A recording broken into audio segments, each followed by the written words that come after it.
kumilos na kabatay magkaisa sa pagsulong ng bagong umaga at pagsibol ng isang simula. Maniwala sa kakayahan ng nagkakaisang kabataan na kaya nating baguhin ang mundo. Ipakita natin ang puso't galing at talino na sa kahit anong pagsubok di susuko. Tara na, sama ka, tara na youth at makiisa. Tara na, sama ka, tara na youth at kumilos na. Tara na.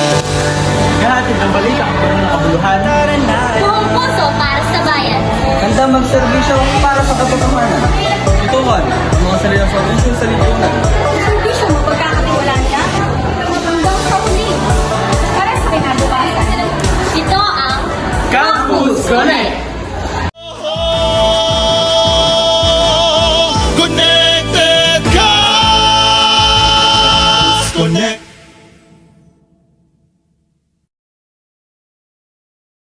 Para sa ulo ng nagbabagang balita, Cebu City hinagupit ng Bagyong Tino. Problema sa basura ng Pilipinas patuloy na lumalala. Patuloy na paglaganap ng krisis sa edukasyon, ating tutukan. Sierra Madre patuloy na sinisira ng iligal na operasyon.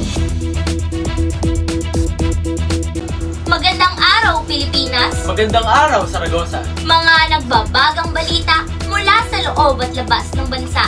Mga isyong tinututukan at sinusubaybayan. Ako si Joyce Canyan, ang inyong tagapaghatid ng balita. At ako naman si Dave De Espiritu, ang inyong kaagapay. At ito ang Campus Connect!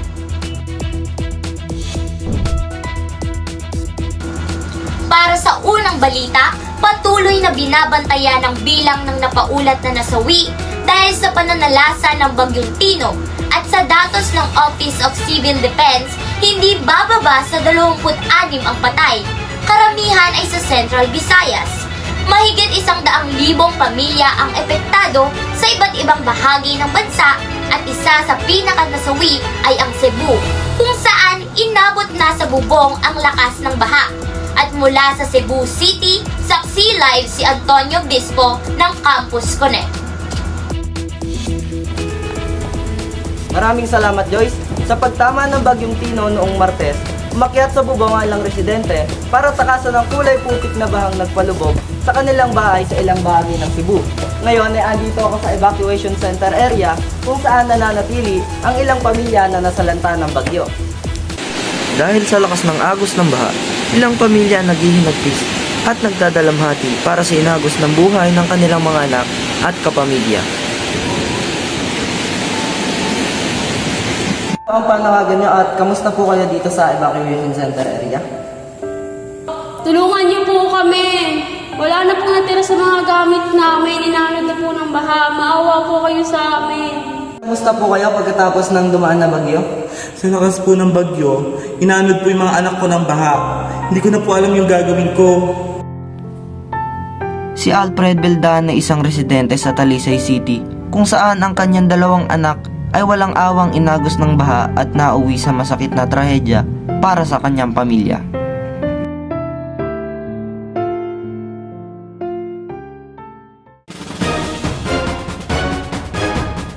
Sa patuloy na paglala ng krisis sa edukasyon, isa pa rin ang Pilipinas pagdating sa mababang komprehensyon sa reading, math at science.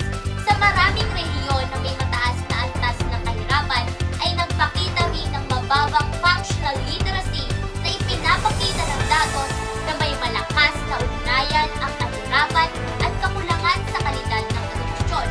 Ating tutukan sa ulat ni Marshila Pangilinan. Sa Senado nitong 2025, inihayag na may humigit kumulang 18 hanggang 19 milyong Pilipino. Kabilang mga nagtapos ng high school ng functionally illiterate. Kayang bumasa at magsulat. Maaaring kaya magkwenta, pero nahihirapan sa komprehensyon. Isang malaking bahagi nito ay dahil sa kulangan ng sapat na pasilidad. Batay sa ulat ng Department of Education or DepEd, may tinatayang 165,000 kulang na classroom sa buong bansa. Problema ito lalo na sa mga rehiyon na may mataas na populasyon. Kaya naman ang panawagan ng mga guro at magulang ay maglaan ng sapat na budget upang matugunan ang kakulangan na ito. Sa pagdinig kamakailan, inihayag ng DepEd na pinapalawak na nila ang remedial at literacy enhancement programs at binago ang paraan ng pagtuturo mula simpleng pagme-memorize tungo sa paglinang ng komprehensyon at critical thinking upang matiyak na ang bawat magtatapos ay tunay na kaya magbasa, unawain at magamit ang kaalaman sa totoong buhay. Para sa Campus Connect News, nakatutok, Marcela Pangilinan.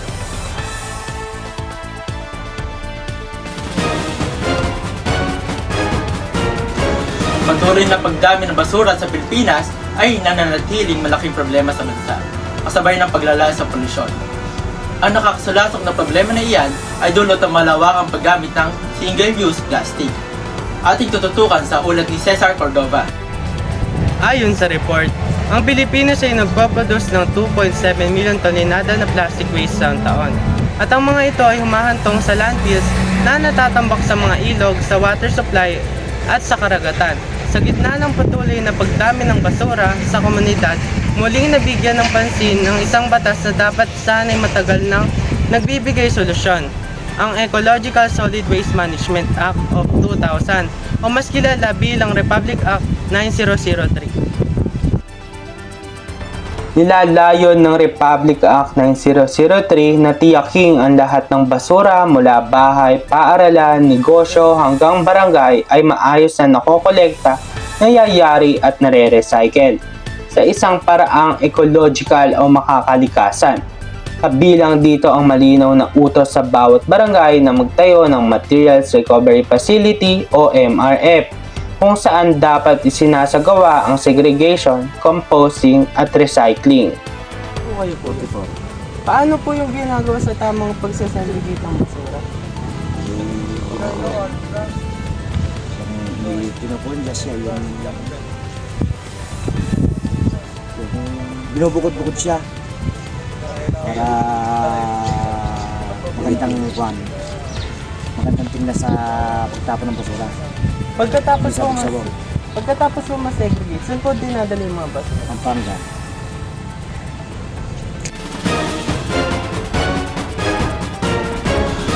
Sa sunod-sunod na pagtama ng bagyo sa Pilipinas, ang Sierra Madre ang nagsisilbing huling depensa ng Luzon laban sa bagyo, baha at pagguho ng lupa. Ngunit, patuloy na lumalabas sa mga pag-aaral at ulat ng ilang environmental groups at ahensya ng gobyerno ang serye ng pagkakalbo ng kagubatan sa kabundukan ng Sierra Madre. Narito ang detalye mula sa ulat ni Alfred Baldan. Ako ang inang Sierra Madre at proprotektahan ko ang aking bansa sa kung anumang kapahamakan. Lumubay ka na! Alam mo ba, ang kabundukan ng Sierra Madre ay may haba na humigit kumulang 540 kilometro na umaabot sa silangang bahagi ng Luzon mula Cagayan hanggang Quezon. Sa hilagang bahagi nito matatagpuan ang Northern Sierra Madre Natural Park na siyang pinakamalaking protektadong lugar sa buong Pilipinas. Tinatawag itong the backbone of Luzon dahil sa natural nitong nagsisilbing harang laban sa mga bagyong tumatama sa hilagang silangang bahagi ng bansa.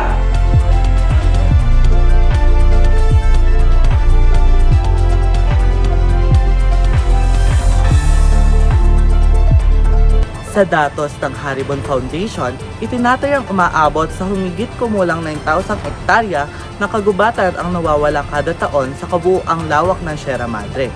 Mula 2003 hanggang 2020, nasa 130,000 hektarya na ang naitalang pagkawala ng forest cover.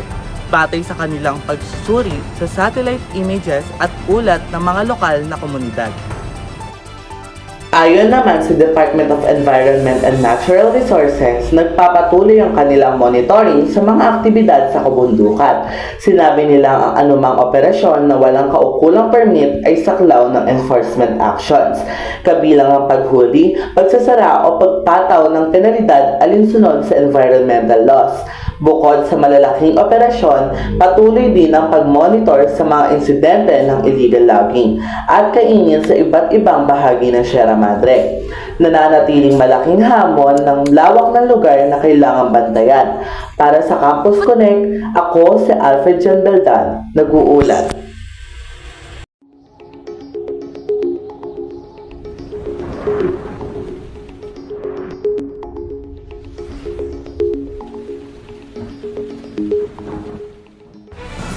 Samantalang anumang oras ay nasa loob na ng Philippine Area of Responsibility ang low pressure na minomonitor ng Pag-asa. Alamin natin sa ulat panahon ni Albert Buendia. Muling namataan ng Pag-asa ang nasabing LPA sa layong 1,190 kilometers silangang Southern Luzon. Ayon sa Pag-asa, mataas pa rin ang tsansa nitong maging bagyo at kung sakali ay tatawagin itong bagyong Wilma. Ayon sa initial track, ay maaari itong maglandfall sa Caraga o Eastern Visayas sa weekend. Maaari rin tawirin ito ang Visayas sa mga susunod na araw. Sa datos naman ng Metro Weather Report, ay may tsansa pa rin na umulan sa Northern Luzon, Cagayan Valley at ibang bahagi na rin ng Central Luzon. Bigo man mayuwi ang 5th Miss Universe crown, marami pa rin ang pinagbubuni ang Pinoy pageant fans, kabilang ang muling pagbalik sa top 5 ng Pilipinas. At marami rin ang humahanga sa ating pambato na si Maria Atisa Manalo sa kanyang 3rd runner-up place. Makichika sa Showbiz Balita. Maraming humanga sa ating pambato na si Maria Atisa Manalo matapos masungkit ang 3rd runner-up sa Miss Universe pageant na ginanap sa Thailand. Buo ang pasasalamat ng maraming Pilipino sa all-out na performance na ikinamalas ni Atisa mula ang umpisa ng kanyang pageant journey. Hindi man naiuwi ang corona, ngunit malaking karangalan nito para sa Pilipinas. I can't figure it out. It's something about her. Say, ooh, it's something about kind of woman that wants you but don't need you. Hey, I can't figure it out. It's something about her. Cause she walk like a boss, talk like a boss, manicure and nails, or set the pedicure wrong. Maria Atisa Manalo, Pilipinas!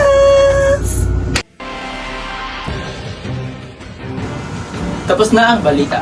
Ngunit huwag tayo magpapakampante at lagi mag-iingat. Maging sa bagong henerasyon, pagiging handa sa bawat panahon ang solusyon.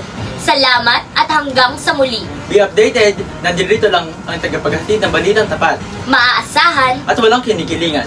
Maraming salamat mula sa Campus Connect.